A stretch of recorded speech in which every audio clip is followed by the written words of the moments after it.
A paz de Cristo, meus irmãos. Eu sou o pastor André Campos e esse é o canal Ensino Bíblico Cristão. Nesse canal, nós aumentamos o seu conhecimento através da graça e da misericórdia do Senhor Jesus em nossas vidas. Que você seja abençoado nesse canal. Desde já eu lhe peço uma coisa, que você venha curtir, se inscrever e ativar o sino das notificações. Por um motivo, nós temos vídeos novos todos os dias e queremos lhe dar um conhecimento excelente para a glória do Senhor Jesus. Que Deus nos abençoe em nome de Jesus. A paz de Cristo. Livro de Salmos. Salmo de número 26, verso 1 diz assim: Faze-me justiça, Senhor, pois tenho andado na minha integridade e confio no Senhor sem vacilar. Meus irmãos, a gente começa aqui no Salmo 26 fazendo um apelo do justo. Apelo aqui de Davi para com o Senhor. Davi firmemente, ele declara inocente de transgressão. Ainda que venham acusá-lo, ele aqui está se declarando inocente. E conforme o Salmo vai indo, ele vai falando, Senhor, examina-me e prova-me. Sonda meu coração, os pensamentos. Não me tenho assentado com homens falsos e com os dissimuladores não me associo. Aí ele vem aqui no verso de número 9 e fala assim: Não colhas a minha alma com a dos pecadores, nem a minha vida com a dos homens. O que Davi quer dizer aqui? Ele teme que o Senhor o compare com os ímpios, por isso que ele se afasta dos pecadores. E no verso de número 11 vem falando assim: Quanto a mim, porém, ando na minha integridade, livra-me e tem compaixão de mim. Aqui ele mostra que ele é um homem íntegro.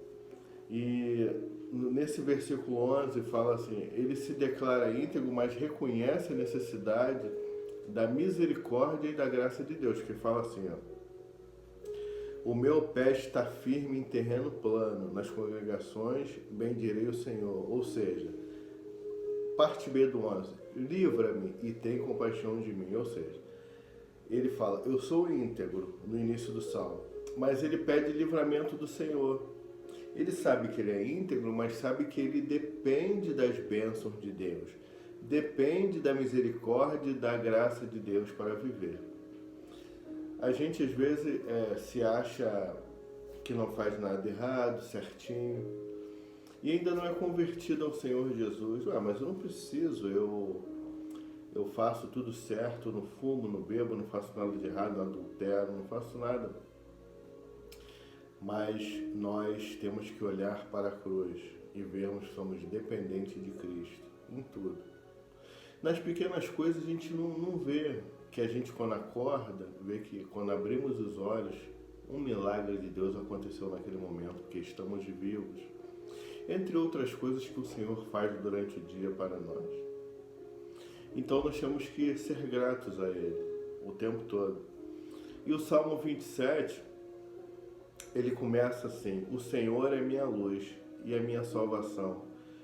De quem terei medo? O Senhor é a fortaleza da minha vida, a quem temerei. Aqui o salmista ele anela pela presença de Deus. Ele começa com um tom de tranquilidade, vem falando de uma maneira tranquila: o Senhor é minha luz, a minha salvação. Não tenho medo de nada, a quem eu temerei? Ele é minha fortaleza também. Quem que eu vou temer se ele é minha fortaleza? Mas aí no verso de número 4, ele vem falar uma coisa legal aqui. Uma coisa peço ao Senhor e a buscarei.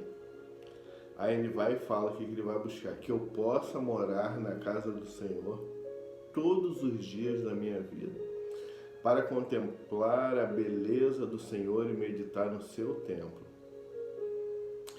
Aí ele vem falando aqui que ele pede uma coisa a Deus. E nós, se eu falar aqui que nós devemos pedir sempre para morar na casa do Senhor, imagina nós como templo do Espírito Santo e o Senhor habitando em nós. A gente quer todos os dias que Ele habite realmente em nós, sem que Ele venha sair, nos rejeitar, retirar-se de nós o Espírito dele. É isso que nós devemos pedir realmente, que Ele habite em nós todos os dias da minha e da sua vida, todos os dias das nossas vidas, que Ele venha habitar em nós. E aí no versículo de número 13, 14 diz assim, não, 13, 14 não, tem o 7 antes. Ouve, Senhor, a minha voz, eu clamo, compadece de mim e responde-me. Ele começou tranquilo, mas chegou um momento que ele pediu, ele lamentou e pediu ao Senhor, ele falou assim, ó, ouve, Senhor, pediu para Deus ouvir, primeira coisa, ouve, Senhor, a minha voz, eu clamo, pediu que o Senhor ouvisse e falou que está clamando, não está falando como no início do salmo. Compadece-te de mim, compadece-te, tenha compaixão de mim. E aí depois ele vem falar, responde-me. E se a gente ler o 8, vai dizer, ao meu coração me ocorre, buscai a minha presença. Buscarei, pois, Senhor, a tua presença. Ele começa com lamento pedindo socorro e proteção. Em nossas orações nós devemos sempre bendizer o nome do Senhor, colocar as nossas aflições e dar glória a Deus por tudo aquilo que Ele já tem nos dado. E aí no 13 e no 14, a confiança do final do Salmo é notória. Eu creio que verei a bondade do Senhor na terra dos viventes. Espera pelo Senhor, tem bom ânimo e fortifique-se o teu coração. Espera, pois, pelo Senhor. Ele falou, olha, se anima, fortifica o coração e espera por Ele, porque esperando nele, nada dá errado. Isso é uma confiança em Deus. E no 28, verso de número 1 diz, a ti clamo, ó Senhor, rocha minha, não sejas surdo para comigo, para que não suceda, se te calares acerca de mim, seja eu semelhante aos que descem a cova. Senhor, ouve a minha oração, não deixa passar desapercebido não, porque olha, se te calares acerca de mim, ou se tu não responder a minha oração, seja eu semelhante, que eu morra, seja eu semelhante aos que descem a cova. Se o Senhor não ouvir minha oração, que eu morra. Traduzindo, Deus, ouve a minha oração. Se o Senhor não ouvir, eu prefiro estar morto do que ficar sem escutar a tua voz. É isso que Davi quer dizer aqui no início desse salmo. Ele começa lamentando e depois pede justiça de Deus nesse salmo. Verso 8 diz assim, o Senhor é a força do seu povo, o refúgio salvador do seu ungido. Ele amplia a bênção para toda a nação aqui no final. Ele fala que o Senhor é a força do seu povo, não só dele, do seu povo. O refúgio salvador do seu ungido. Aí ele vem falar no 9 aqui, orando pela nação. Salva o teu povo e abençoa a tua herança. Apacenta-o e exalta-o para sempre. Aqui ele está estendendo a bênção, alargando a bênção, Davi aqui. Pedindo ao Senhor para que eleve para todo o povo. E no 29, o 29 que é o interessante aqui que a gente vai estar colocando aqui, a voz de Deus na tempestade. Verso de número 4 diz, a voz do Senhor é poderosa, a voz do Senhor é cheia de majestade. Davi ele vem comparar aqui, ele vem fazer um salmo falando que o Senhor, através de sua voz, é mais poderosa do que os outros deuses. Ele vem comparando alguns deuses aqui e ele fala aqui que o trovão, as fortes tempestades, temem o poder de Deus. pode ser o trovão, a forte tempestade, elas temem o poder de Deus. Os cananeus acreditavam que Baal, ele dava chuva, ele era o Deus da chuva e da fertilidade. Mas o salmista, ele sabia que o Senhor controlava a natureza. Sabia que Deus era quem controlava todas as coisas. Aí ele vai e fala assim: a voz do Senhor quebra os cedros. Sim, o Senhor despedaça os cedros do Líbano. Ele os faz saltar como um bezerro. O Líbano e o Sirion como um boi selvagem. Despede chamas de fogo, faz tremer o deserto de Cádiz. Então, aqui ele está querendo dizer que ouve-se a voz do Senhor sobre as águas, troveja o Deus da glória, o Senhor sobre todas as águas. Ou seja, meus irmãos, ele está querendo dizer aqui que somente a voz do Senhor despedaça qualquer tipo de coisa. Ou seja, a força da voz do Senhor. O Senhor, quando abre sua boca para te abençoar, para me abençoar, só o poder de abrir a boca dele como o trovão. Ela é cheia de majestade. Só do Senhor abrir sua boca, ele já abençoa a tua vida.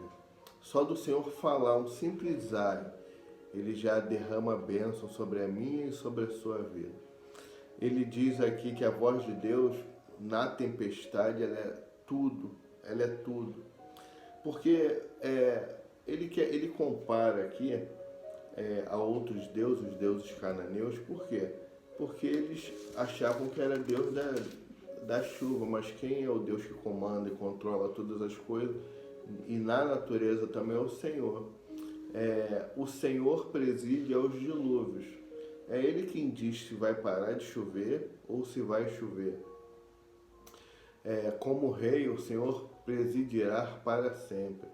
E para terminar, o Senhor dá força ao seu povo. O Senhor abençoa com paz a seu povo. Meus irmãos, o Senhor é quem dá força ao seu povo. Às vezes a gente está fraco, está desanimado, está de qualquer jeito e acha que não vai ter força. O interessante é que mesmo sem a gente abrir a boca, o nosso Deus, ele sabe, ele conhece o nosso íntimo, ele conhece o nosso interior e ele vai lá e nos dá força. Não tem aquele momento que a gente está de mal a pior, não olhando, não conseguindo enxergar uma solução para os problemas. É nesse momento que o Senhor vem e abre as portas, abre as comportas, e Ele vai lá e faz um milagre em nossas vidas. Deus te abençoe nesse dia, que você tenha paz na sua vida. Esqueça os problemas. Eu sei que é difícil falar, mas esqueça os problemas e entrega na mão do Senhor. Ele é fiel e justo para te abençoar.